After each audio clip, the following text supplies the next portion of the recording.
Знаете ли, много често така срещаме едно възражение, което буквално оттеква в ушите ми като ехо, и това е, че аз нямах късмет, или пък аз нямах шанса. Това не е така. Обикновено шанса и късмета идват при тези хора, които знаят какво искат и са решени да предприемат някакво действие, да направят крачка, решителна крачка напред в тази посока. Иначе всичко останало е едно оправдание.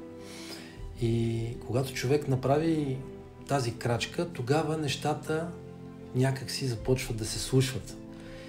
И някои го наричат късмет. Той има късмет, или пък други виждат работата на Господ, на Вселената, или там кой както иска да го разбира и оприличава. Всъщност няма значение как го разбираш. Важно е, че нещата се случват по един или по друг начин. Ако човек иска да бъде финансово независим, трябва да стартира собствен бизнес и постепенно да положи усилия, да бъде трудолюбив, да бъде постоянен в това, което прави, и нещата ще се случат. Така че просто направете крачка. Махнете предразсъдъка, че аз нямах възможност, аз това, аз онова и така нататък. Няма такова нещо. Бъдете смели, бъдете решителни. Работете за мечтите си и давайте напред.